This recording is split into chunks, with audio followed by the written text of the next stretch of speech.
London is playing poker on two Brexit fronts, with the EU and with countries that have EU trade agreements. Great Britain is making progress there, most recently with Canada, but without an EU agreement, new agreements will remain piecemeal, as Switzerland also knows. When British Prime Minister Boris Johnson talks about Brexit, he often speaks of Canada. London would like to conclude a free trade agreement with Brussels based on CETA between the EU and Canada, they say. I made a complete video about this, why they would not really want that, but let's leave it with this for the moment. Acting with Europe according to Canada rules, that is the declared aim of Downing Street. CETA is a relatively simple agreement that focuses on eliminating tariffs and quotas in the exchange of goods. London's talks with Brussels are heading towards the decision these days, and we are all waiting what is going to happen now. Johnson will be very pleased that Great Britain will in any case at least act with Canada according to Canada rules. The two governments agreed on a bilateral trade pact over the weekend, which almost completely replicates CETA.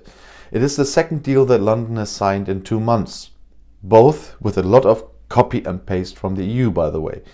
A free trade agreement with Japan was concluded in September, and I know many of you are waiting for my video on that one after I read the thousands of pages of that thing.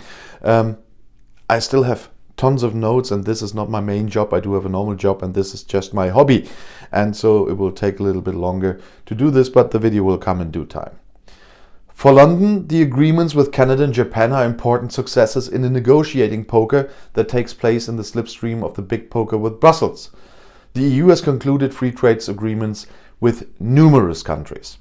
In order not to lose these trade advantages, Great Britain has to roll over the EU treaties into its own agreements, at the latest by the turn of the year, because then the British island will leave the EU internal market for good. A transition period is currently underway in which Great Britain still benefits from the EU advantages, although it left the alliance at the end of January 2020. The UK conducts around half of its foreign trade with the EU, but around 11% is with third countries that have trade agreements with the EU. London has succeeded in casting 25 EU trade agreements into bilateral forms. They affect 55 countries and an annual trade volume of 164 billion pounds. But to strengthen that again, in all those cases, they translated an EU agreement. And I hear it often how many trade deals they negotiated themselves. They have not a single trade deal they negotiated themselves from scrap. They are all copy and paste with minimal changes from the original EU trade agreements. And this means that the majority is secured of these agreements, but there is still a long way to go. After Canada and Japan, there are now 14 rollover deals pending, worth around 60 billion pounds. Countries include Mexico, Singapore and Turkey. Passing on these commercial contracts is easy in theory and difficult in practice. It's simple because it's really all about maintaining the status quo. Hence, copy and paste. There is also a well-formulated starting point, the EU agreement. Passing it on is difficult because neither side gives gifts in trade talks, and some countries wanted to see how the negotiations between London and Brussels are going. In 2019, London had successfully concluded 20 follow-up contracts. And so much for those who said London was not allowed to negotiate contracts before this year. They did that. And they were allowed to. The only thing is they can't get in effect before January 1st. But they could negotiate as much as they want, as long as it is not active before January 1st, 2021. And there you have 20 examples that they did this. It's really, I have to get there for a second. It's really unbelievable how many people without a shred of information they got themselves from serious sources think they can comment on these topics. sometimes I really don't know how people can do what they do. I really stopped answering these people because it doesn't make any sense. They never informed themselves. They maybe read a headline in the newspapers, and you don't have to watch these videos either. You won't believe anything I say because you are not interested in facts.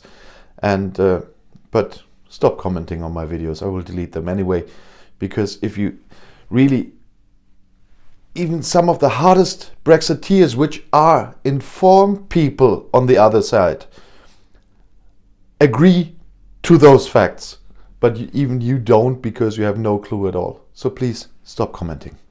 But let's continue.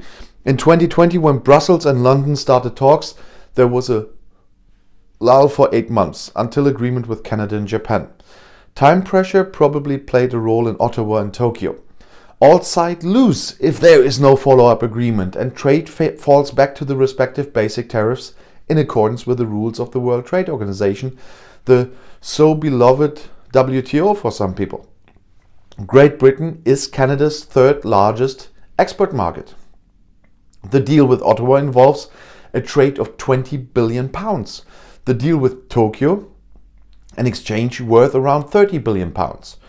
From a London point of view, the interim results should be correct, even with the latest successes. The Canada deal goes a little less far than the existing EU agreement, but a further dismantling of trade barriers is to be agreed in 2021. The agreement with Japan goes a little further than the original in some respects and contains advantages for Japanese car manufacturers on the British Isles. It's really a good one for Japan, I must say. London hopes to open a door to the Trans-Pacific Free Trade Agreement, the CPTPP, via Japan and Canada.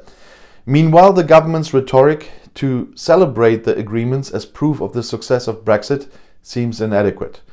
Trade Minister Liz Truss said the deal would allow Canada and the UK to change the world.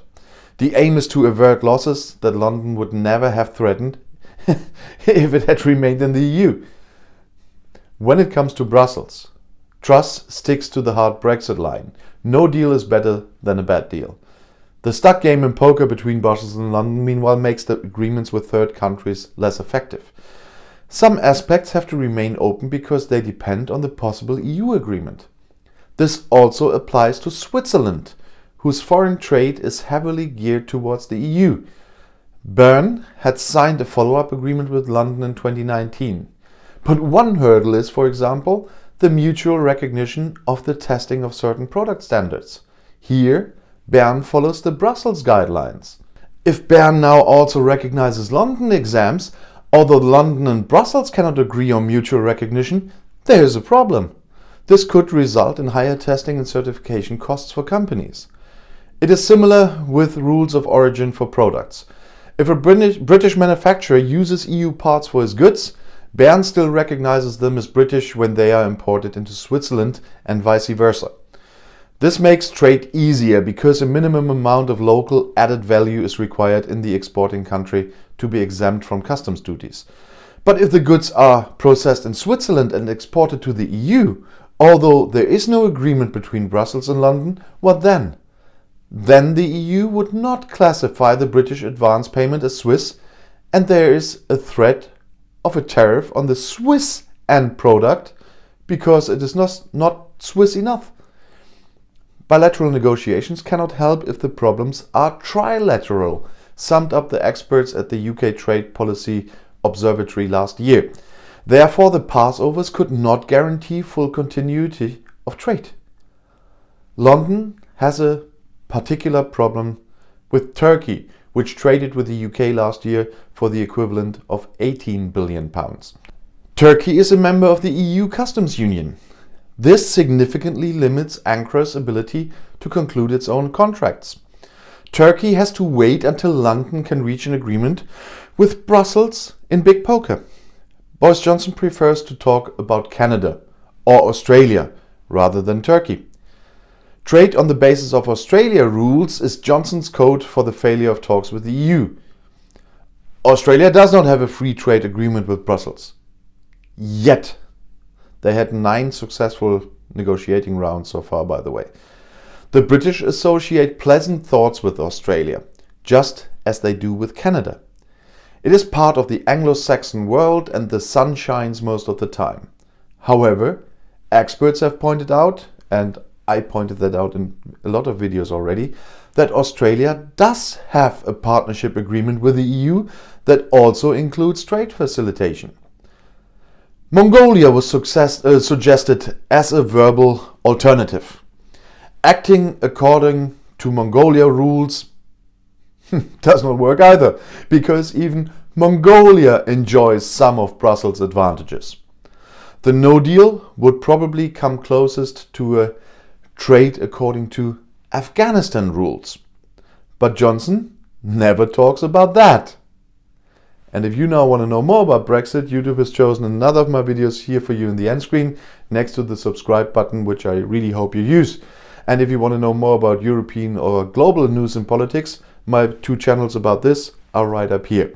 I'll see you in my next video. Click and enjoy. Viel Spaß!